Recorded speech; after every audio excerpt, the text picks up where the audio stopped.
Borrow Lenses is the official equipment sponsor for 105 Conversations. This is Jeff Kell with 105 Conversations, and I've got another espresso shot today. It's Pete Cashmore, CEO and founder of Mashable. I'm super excited about it. I'm happy to be here. Thanks for having me. Yeah, thank you so much.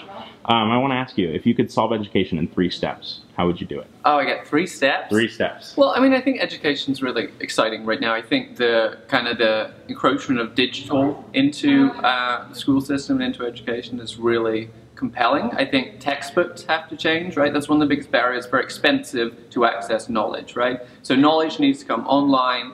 We can't have these hugely expensive textbooks, and we're seeing things like textbook sharing come up, right, where people can either, loan their textbooks or share their textbooks. I think that's really powerful for more access. I think the tools need to go online, right? So some of the things we're seeing, stuff like Khan Academy, where we can actually go online, watch videos and learn that way. That needs to become much more accessible. And then technology in the classrooms, right? That's one of the core things in having a great education, more access to information. So I think it has to be done in a sensitive way, in the sense that, these devices aren't for people just to play on, well, it's actually for them to learn and research. But I think more connectivity in the classroom, more devices in the classroom, it's a great learning aid, and it gives people access to a wide variety of information. So that would be my 3. So a lot of people panic when I ask this question, but if you could tweet a piece of advice to my generation, and you know what Twitter is, I've had to explain it. I get asked this kind of thing a lot. What would it be? Yeah. So I only got 140 characters. Well, my standard go-to is always like, don't take advice. I think people were asking me recently about like, how do you become successful, whatever that is, or however you define that.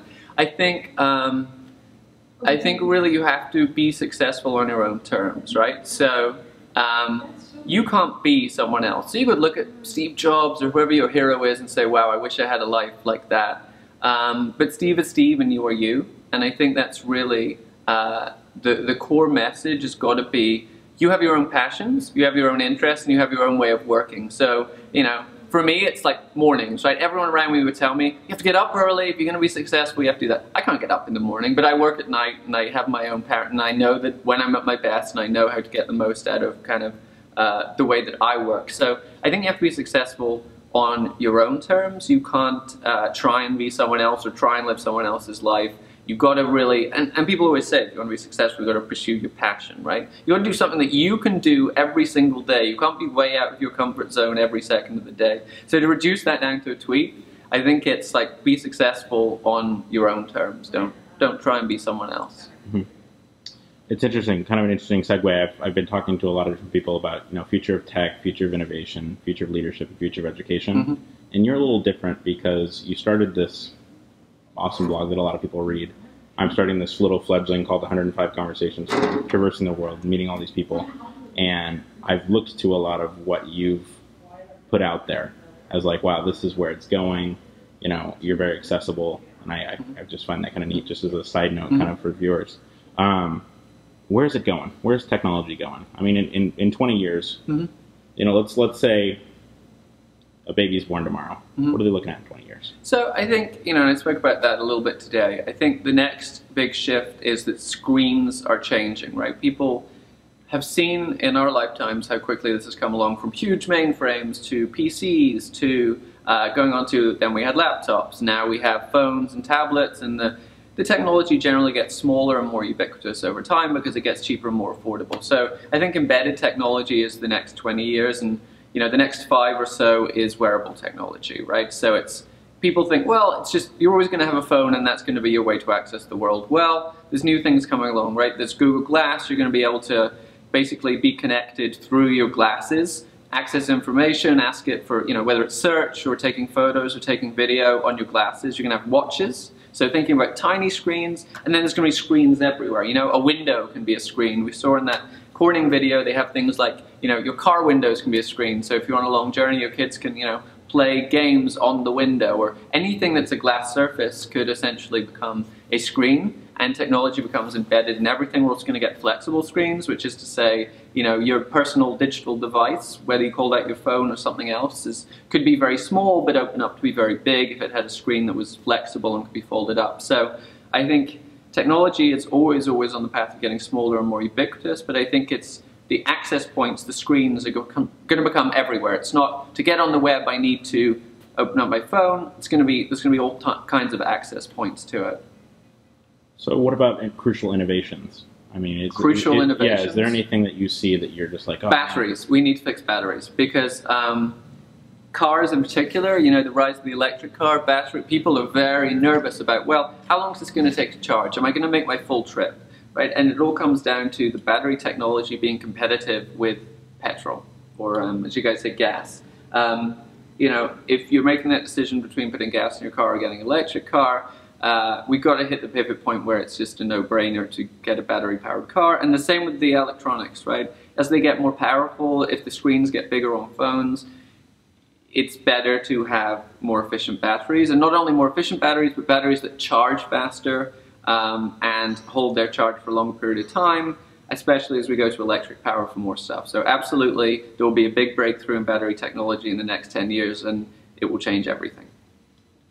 A follower of mine named Christopher Cowan asked, when did you... Hi, Christopher Cowan. When did you realize what a leader was? Like, at what point and who was it? Well, it kind of comes back to that early point where you've got to lead in the style. I mean, people have different leadership styles, right? And it varies a lot, you know, and it varies even depending on the event. Actually, Shaq did like research into this. He's going to be, I think he's going to get like a doctorate or something for it. But he did research into leadership and said that essentially there isn't. His analysis was on whether leaders need to be serious or humorous, right? Because if you're a humorous leader, people can kind of warm to you. And he found that actually no one is a serious leader or humorous leader all the time. They go back and forth depending on what's happening at the company. I think for me, you know, leadership is more of a collaborative thing. The way I like to do things at Mashable is hire great people and let them handle it and trust them to do it. So I believe in a more distributed form of leadership rather than a top-down kind of, hey, you do this and I know everything. It's more like, hey, you run this department, why don't you tell us what we should do and we'll just make it all work. So that's how Mashable works. It's not so much me, it's just a team of people who come together. But what was the question? How did I know, when did I first see a leader? When did you first see a leader and go, wow, that's leadership and maybe I want to emulate my life like that? And I'm clearly allergic to your camera as well. You know, I think people look at the typical ones. I mean, I was growing up a fan of like Richard Branson and what he was doing with his with Virgin. I think, you know, and he was someone that at least kept a track on, even if I didn't necessarily feel, well, I need to be Richard, because Richard's a very different kind of leadership style. But maybe someone like him I'd look to and say, you know, he's doing interesting things, and he's doing it in a way that, you know, his leadership style is very inclusive and friendly. Versus a kind of a, you know, here's how it's going to be kind of leadership style. Yeah. So, starting Mashable, I don't normally ask about, you know, because a lot of people know the story, but I'm curious, will you tell me from a youth perspective, you know, a lot of students are coming out of college and they're going, oh my God, I can't find a job. And, yeah, it's a tough economy right now. Yeah, you kind of did your own thing and then, you know, it started and you were writing a bunch of stories and, you know, kind of. Yeah. Tell me about that. So I started Mashable when I was 19, living in rural Scotland, because I really wanted to get into technology and I didn't know how, so I just started writing about it. And I think for me the secret was just a lot of it was a long slog. I mean, people always ask you, like, when do you know it took off, or when do you know it was a hit? And I never really knew that. I would work, you know, 18-hour days, trying to keep up with the West Coast, so I'd sleep like in the morning and then try and get up about noon and try and be synced up with the West Coast of the US. And especially in winter in Scotland, you don't get that much light. You get like 4 or 5 hours of light. So I'd like miss it. And, you know, through the winter, it's pretty brutal. But it was just, you know, because I didn't have anything else, all I could do was try and work a little bit harder than everyone else. Now I try and work smarter and kind of save my energy. But, you know, that was really what it was about. It was more of a long slog. But what's great is, you know, if you can get something started before your costs start to grow, that's a good thing, you know, because, you know, once you move to a city, life starts to get expensive. So for me, it was a good starting point. Once we started getting traction, I moved to San Francisco and went there.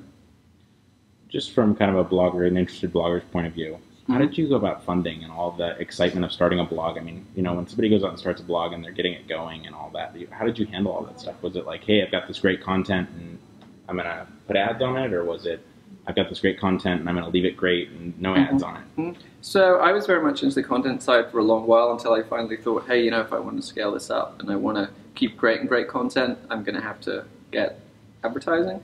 So I started out, my first order of business was I need another writer so I can sleep a little bit, because I was always covering the news beat. I was always, you didn't sleep too well, because like, what happens if something happens while I'm asleep? So that was my first thing. So I guess I ran AdSense on it for a while, had enough, got another writer. And then I'd try, when she was on, to try and free up a couple hours, maybe in the evening or whatever, where I could like work on the advertising piece. And then I built it out from there, and then eventually hired a COO who handled the whole ad side, and I just focused on the content. So it's only more recently that I've got heavily engaged in the advertising piece, but for the first 4 or 5 years of Mashable, I was very heavily on the editorial. It was only about 4 years in, or 4.5 years in, when I actually started not having a day-to-day role in terms of the editorial. What happened was, we first covered the week, but getting people to work the weekends, that's a little harder. So I was the weekend dude. I was like, I have to work the weekend and cover that shift, because it's, news might happen. It's a tough shift to work, because generally nothing happens until it does. It's kind of like being the security guard. It's like boring until something happens, then you have to be on it. So yeah, it was a long slog of building the editorial, and then eventually I was able to add someone in advertising. So you have a lot of interesting content on the site. How did you split that up? I mean, you've got a lot of content about the future of business and Facebook and Google. So, I mean, where Mashable started was in tech, and where we went from there was, hey, social's changing everything. So we started, the first thing we realized was that business was a big deal, and that small businesses were using technology more and more, so we launched a business channel. And we realized that social and digital run across all this stuff. It's a revolution, it changes everything. It's like the Industrial Revolution. It's not just here's how the tech changed, but it's here's how society changed, right? Then we launched entertainment, which is all about, okay, people are marketing movies differently and consuming television differently, and they're talking about it differently. It's become a social event, right? So we started looking at that and starting to cover that. And now we also do politics with the political race. We have our US and World channel, and we started getting into that. So it really follows events. What are people talking about online? What is the next big topic online? And launching channels that say, okay, social and digital are thread through this, but what is the angle for that connected generation? What do they need to know about it? Not trying to compete directly on politics with the best political newspapers or whatever, but trying to be, what does the connected generation need to know? Okay, last question. What's the biggest problem that the next generations are going to see? And how do you solve it? So the biggest problem for the next generation is energy. We have an unsustainable energy policy right now globally, and we have more and more people in developing countries buying cars. And we don't, not only do we not have an endless supply of oil, but we are also warming up the atmosphere as we burn more fossil fuels. There are a lot of options in energy sustainability, whether that is moving to, with regard to powering cars, clearly electric is an opportunity. There's other options too. I think with regard to the power stations, about 50% of them in the US are coal right now. I think we're going to see kind of a combo of people are going to have to try small nuclear power stations. People have concerns about the safety, but the amount of power you get out of them is incredible. And they are green in a sense. So I think, but we're going to see multiple solutions to this problem, and I don't know one solution. I don't think anyone knows the solution. Al Gore was here this week. I'm not sure that he knows what the complete solution is, but we definitely have to start making steps towards a sustainable energy policy. We're using more and more energy. We're getting it from parts of the world that aren't that stable, so it's not really a reliable way to do it. Your energy supply could get strained at any point, depending on what happens globally. So I think particularly in the US, it's about trying to find energy sources that are homegrown, or trying to find energy sources that are sustainable. Globally, it's about oil runs everything. Oil is the basis of the economy globally, and how do we find alternatives to oil that don't leave the world in a mess for future generations that they have to clean up? I thought of one thing while you were talking. Yeah. If you could give one advice to someone who's trying to create content, what would it be? Wow. I think, one of the switches that I made early on was thinking about your reader, right? Because the switch you make, it was personal blog to start with, is how do I write this for people other than me, and what are they interested in, and really be very responsive. Because Twitter was great breakthrough for us, because it was like, now we know exactly what our readers want.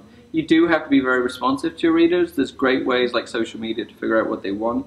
But I think, you know, secondary to that, you know, you really just want to, you want to be really responsive to your reader. You just want to, if stuff's interesting to you, that's probably a pretty good test though. And when we're trying to train our writers now, increasingly say, just write as if you tell a friend. You know, I think that's the way the web is going. It's not, let's try and write a big formal professional headline. It's about, if you were telling your friend about the new Facebook redesign, what would be the key points that you would say? Versus, hey, let's try and make this a big news article that you've seen in a newspaper. So I think that's 2 tips in there. I don't know. Interesting. Okay, so this was an espresso shot. This is a much shorter, condensed interview. Okay. You're on my 105 cups list, and everybody that follows me knows that, you know, there's the espresso shots, which are kind of shorter, condensed pieces, and the cups where we actually sit down for a cup of coffee. Great. So at some point in the future, that'd be great. Totally Where are you based? I'm based in San Francisco. But very cool. Well, if you're right in the East Coast, you can come by the office. Awesome. Okay. Well, thank you for doing Thanks this. so much. Oh, no.